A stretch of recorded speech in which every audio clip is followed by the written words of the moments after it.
وصحبه ومن تبع آثارهم واقتفى. عباد الله، اتقوا الله حق التقوى وراقبوه في السر والنجوى. امتثلوا أوامره واجتنبوا نواهيه وأخلصوا له العبادة وأحسنوا إلى عباده تفوزوا في الدنيا والآخرة. en yetti allahu subhanahu wa ta'ala ka fuɗɗode e ka hakkunde e ka timmode ko kanko hani jarnude hani yettude. musidɓe julɓe tedduɓe, wonen jogitoɓe ko Allah yamiri kon waɗa, accoɓe ko Allah haɗi kon, rewoɓe Allah laɓɓina, moƴƴotoɓe jeeyaɓe Allah. sen waɗi ɗum ɗo haray en woni malaɓe, en heɓa moƴƴere aduna e lahara. wallahi si a rewi Allah a laɓɓini, a waɗi ko Allah yamirma, a acci ko Allah haɗuma, a moƴƴike e jeeyaɓe Allah ɓen hara en Allah o weldi. hare Allah yiɗima few, si Allah yiɗima haray ko ɗaɓɓeteno kon fopp a heeɓi.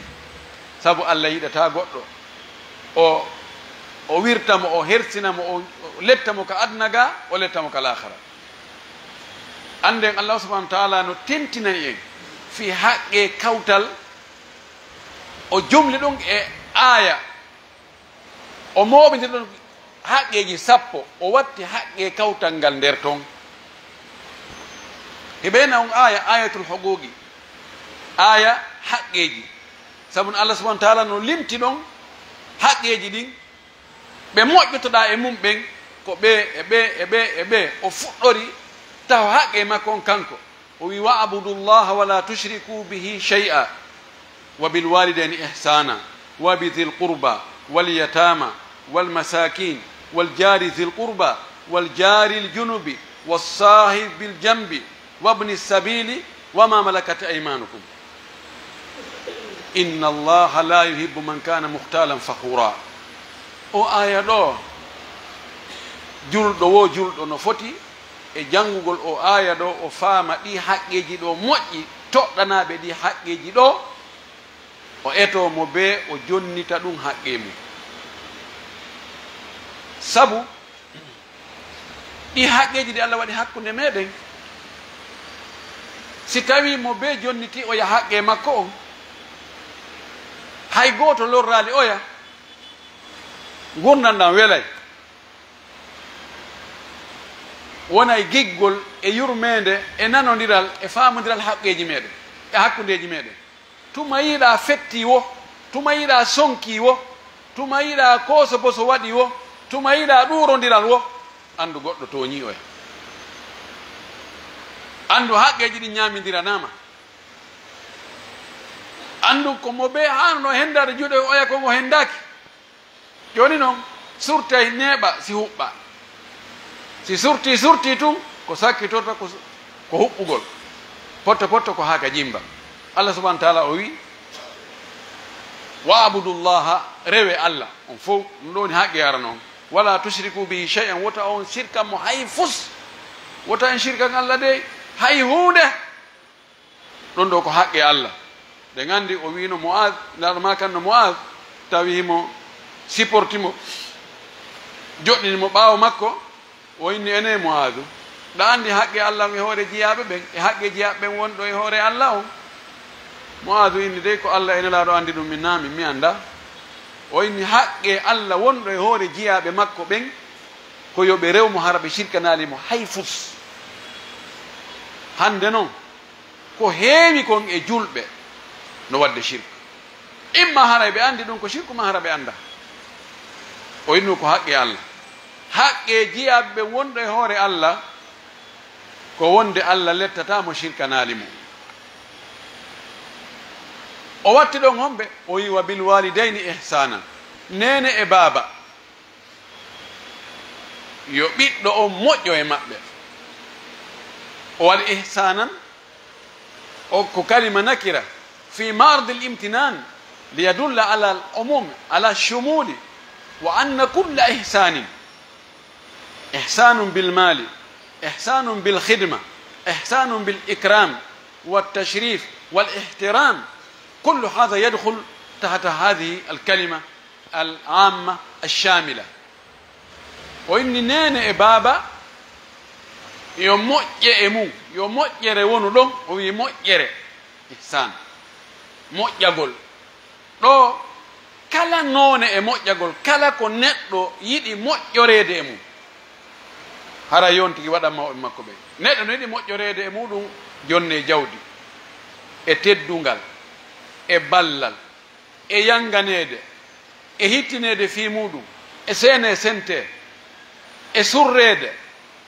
e tambiteede e jarneede ɗum ɗo fof neɗɗo no yiɗi waɗaneede yo ɓiɗɗo waɗan ɗum mawɓe makko ɓen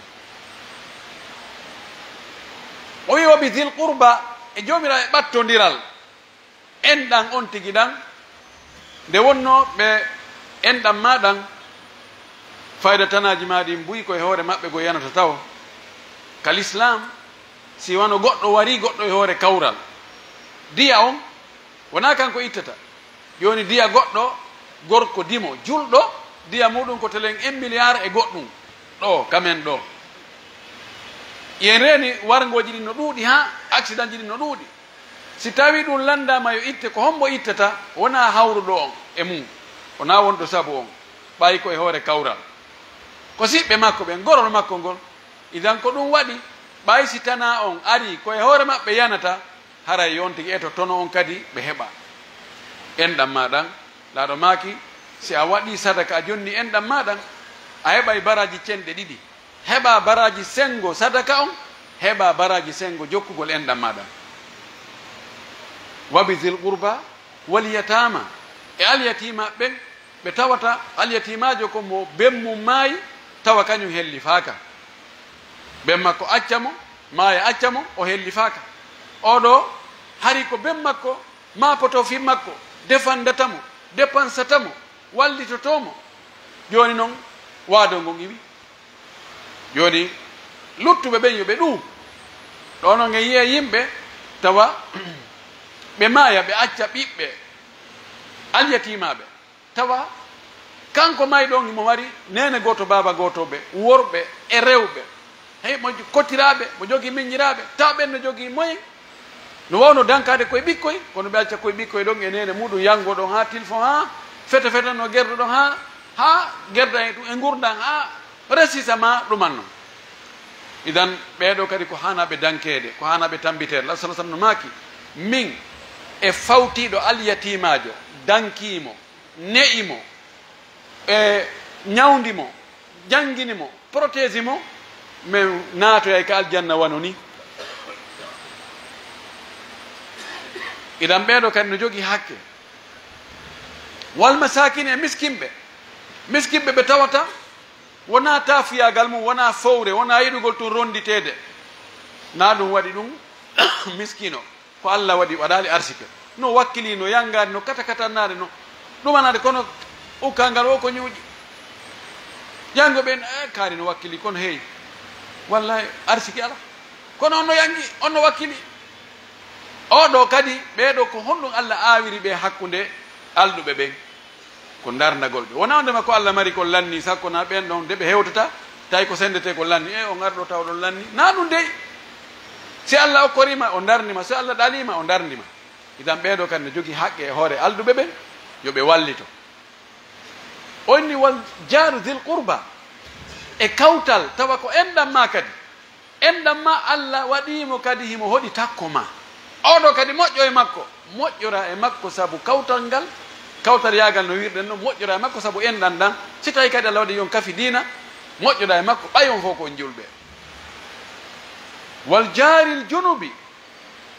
e wonɗo sera ma o ɓeni jarul junub ko wonɗo takko ma mo hodduɗa kono on kafa en ɗan few ɗo no naati on kafa en ɗan ma ɗum on kafa diina kono Allah waɗi yon tippidi cuuɗi oɗo kadi moƴƴo e mum wa sahib bil jambi woɓɓe inni ko ɓeygu sonnaji on tigi on sahib bil jambi ko ɓeygu on tigi woɓɓe ko noon firri woɓɓe inni ko mo setoruɗa woɓɓe inni komo kafuɗa ka faggitotoɗa ɗon kafuɗa place oy ko ɗon fof ñallatano ko gootu butikaji mon ɗi no ɓattodiri ma tawɓe monɗen no ɓattodiri contenaire homen ko no ɓattodiri oɗo kadi moƴƴo e makko si tawi kiliyani ari wota jattumo yiɗanmo ko yiɗanɗa hoore ma ko wono moƴƴuɓe attinoɓe gerdayno noon kamɓe woɓɓe e maɓɓe si tawi marsini kawtajo makko marsinali few si kiliyani ari onde ɓe suuɗay marchandise maɓɓe ɓe na yahi ndara oɗa simara ɓe naɓa ka ha on noon kañum kadi heɓa goɗɗo men kan kadi o heɓa ko hotira seeɗa emba hanki hande no seedi honno lahi ma abada bayna al ams wal yawm idan e ɓeeɗo fof wama malakati aymanukum tabasi ko setejo kadi tawata on fof on hawrodiri e oto ɗon fof kittino ko gootu muñodira e muñodiron hara a toñalimo a tampinalimo a sonjalimo ma ko avion hawtiti on ma ko seppugol hawtiti on kaka taraw fottuɗon wota bloque goɗɗo wota bonnu e droit no yarete noon ɗum ɗo fof ko haqqeji kono ɓe citoyen ɓe gondowana mi anda si ɓe andi ɗum ka taraw sahibil jambi ɗo mi sikka kamɓe ɓe andi ɗum few mo yalti ka taraw anday e ɗon on haray andugol hi ko haqqe ɓe aroɓe ɗo yomi accanɓe ngol lawol ardugol ɗo puisque ɗo ko kamɓe jeeyi ɗo menen yahoɓe menen ko ɗo mi wira yomi yew taw si ɓe gondowana heɓe andi ɗum ka ɓe ƴettay tun hay ka ɓe to arta ɗon kamɓe ƴetta ɗon ɗum kadi ko bonnugol haqqe noon ko jattugol goɗɗo haqqe makko kanko wiyama ko ɗo o rewata kanko an ko ya rew ɗo accaka rewata ɗon yaha rew sakkoyoɗamo ka o rewata toon ɗum no gasa wona ɗon saabu ha yimɓe jooɗo ɗon ko ɓadi leere haajuji bona ɗon ɗo ko tooñe idan o wi awma malakata aymanukum ma ko ɓe jeyirɗon ka juuɗe mum ñaame golloɓe ma ɓen ɓe wonɗa e ne'ude ɓen ɓay joni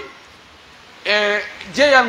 ngala jeyirgol ka junngo ñaamo wongol o ko maccuɗo an oɗo ko korɗo an joni ɗum ɗo ginnama ala kono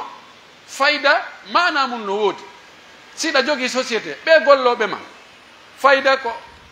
wonirno macca nga ko wonno ngu law ngun sinda ngun noon siko l'islam o gollitira ɗi macca nga ko won ngu fewdo ɗo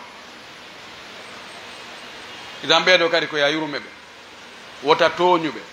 ta fawɓe golle ko ɓe mara feere wota ta bagoɓe inna eɓe bonni ɗum ɗo tawa ɓe bonna ɗum ɗo si en waɗi ɗum ɗo haray en woni yimɓe moƴƴuɓe yimɓe hulayɓe Allah so en jontiɗi haqqeji ɗo en torki Allah subahana taala Allah waɗi en jonnitayɓe ɗi haqqeji Allah waɗi en moƴƴayɓe e kawtal muɗum moƴƴayɓe e enɗam muɗum moƴƴayɓe e julɓe ɓen fof wona Allah waɗa en ɓulli hara ko moƴƴere to iwata e meɗen waɗa en saabiji hara en soka e boneji ɗi fof اللهم اهدنا فيمن هديت وعافنا فيمن عافيت وتولنا فيمن توليت وبارك لنا فيما أعطيت وقنا واصرف عنا برحمتك شر ما قضيت فإنك تقضي ولا يقضى عليك إنه لا يعز من عاديت ولا يذل من واليت تبارك ربنا وتعاليت اللهم اشف مرضانا ومرضى المسلمين وارحم موتانا وموتى المسلمين اللهم ول علينا خيارنا اللهم ول علينا خيارنا اللهم ول علينا خيارنا اللهم لا تسلط علينا بذنوبنا من لا يخافك فينا ولا يرحمنا اللهم لا تسلط علينا بذنوبنا من لا يخافك فينا ولا يرحمنا اللهم عليك بأعداء الله في كل مكان اللهم انصر المسلمين في كل مكان اللهم انصرهم اللهم انصرهم اللهم انصرهم اللهم كن لهم ولا تكن عليهم اللهم سدد رميهم واحد صفوفهم اللهم انصرهم على أعدائك وأعدائهم بمنك وجودك وكرمك يا أرحم الراحمين ربنا لا تدع لنا ذنبا إلا غفرته ولا دينا إلا قضيته ولا هما إلا فرجته ولا مبتلا إلا عافيته ولا مريضا إلا شفيته ولا جاهلا إلا علمته ولا ولدا إلا أصلحته ولا حاجة من حوائج الدنيا هي لك رضا ولنا فيها صلاح إلا قضيتها ويسرتها وأعنتنا عليها بمنك وجودك وكرمك يا أرحم الراحمين ربنا آتنا في الدنيا حسنة وفي الآخرة حسنة وقنا عذاب النار سبحان ربك رب العزة عما يصفون وسلام على المرسلين والحمد لله رب العالمين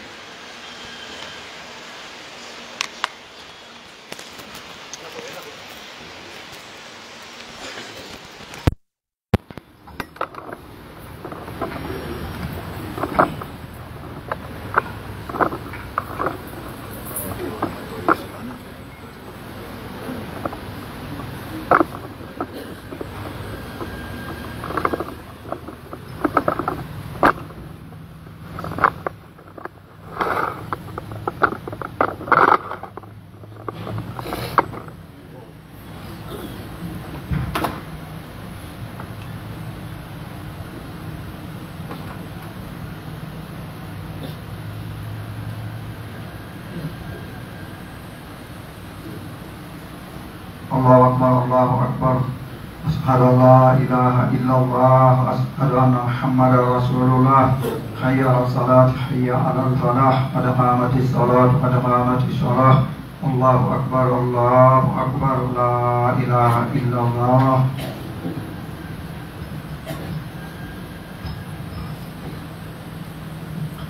استووا تراصوا واعتدلوا.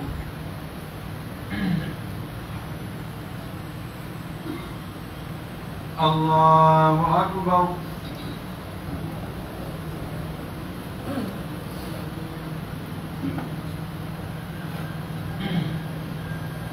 الحمد لله رب العالمين الرحمن الرحيم مالك يوم الدين إياك نعبد وإياك نستعين اهدنا الصراط المستقيم صراط الذين أنعمت عليهم غير المغضوب عليهم ولا الضالين.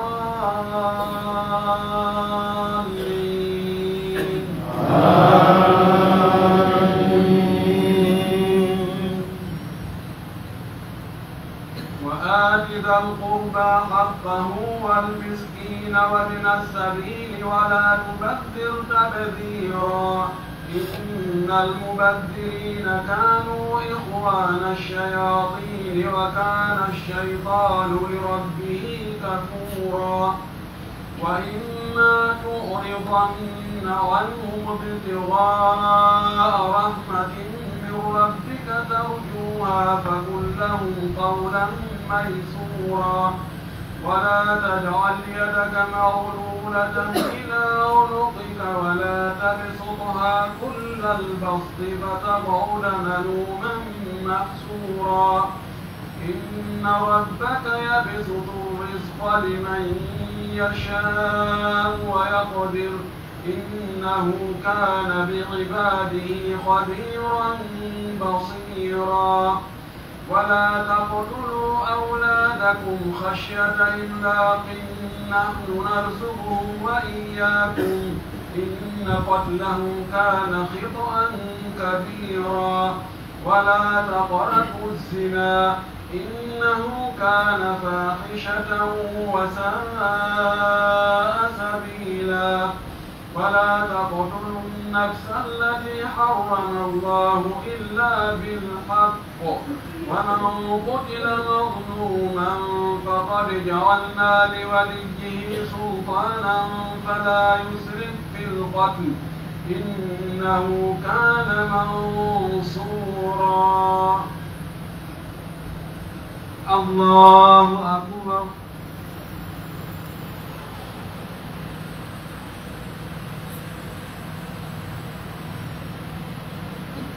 سمع الله لمن حمده.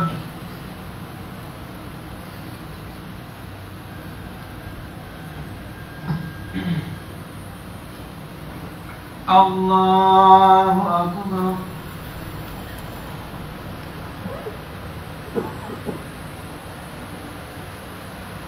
الله أكبر.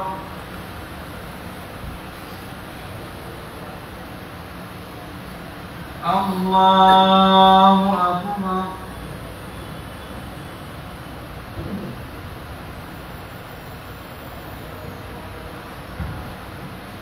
الله أكبر.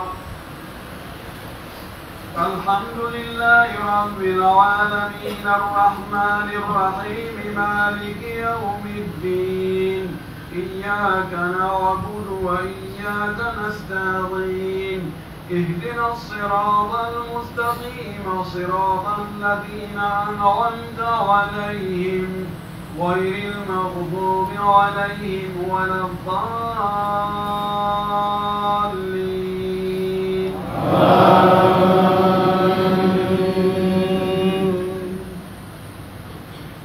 ولا تقربوا مال اليتيم إلا بالتي هي أحسن حتى يبلغ أشده وأوفوا بالعهد إن العهد كان مسؤولا. وأوفوا الكيل إذا كلتم وزنوا بالقسطاس المستقيم ذلك خير وأحسن تأويلا ولا تقف ما ليس لك به علم إن السمع والبصر والفؤاد كل أولئك كان عنه مسؤولا ولا تمش في الأرض مرحا إنك لن تخرق الأرض ولن تبلغ الجبال طولا كل ذلك كان سيئه عند ربك مكروها ذلك مما أوحى إليك ربك من الحكمة ولا تجعل مع الله إلها آخر فتلقى في جهنم ملوما مدحورا الله أكبر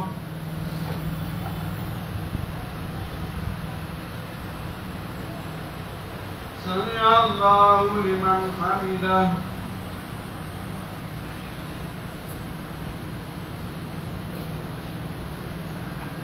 الله أكبر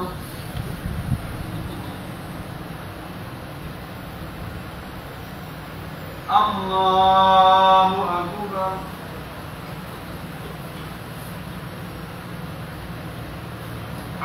الله أكبر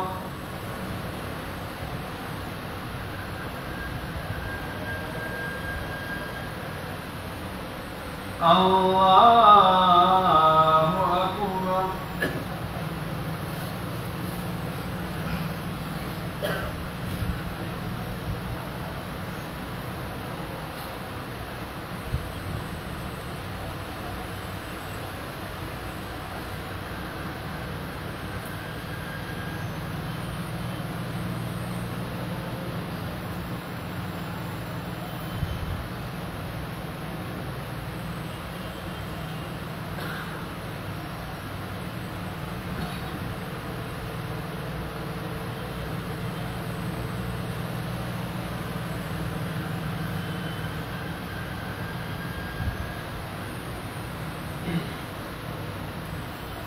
السلام عليكم ورحمة الله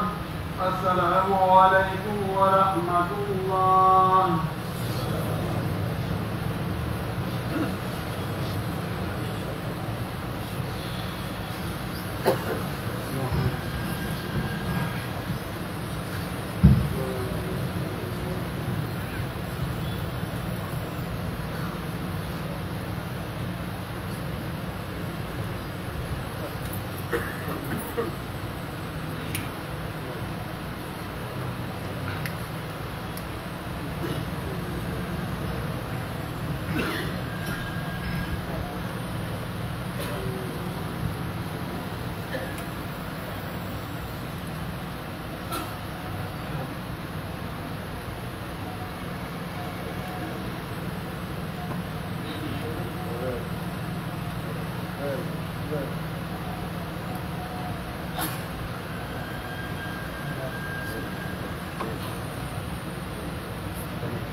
الحمد لله وكفى والصلاة والسلام على نبي المصطفى وبعد. السلام عليكم ورحمة الله. أي مسجد جبنا نقطوبة إنني من خطبة جمعة كلامكم من ما بمدن بيجان ليوك كل مبيدين جد. أي كنيمة يانو. أي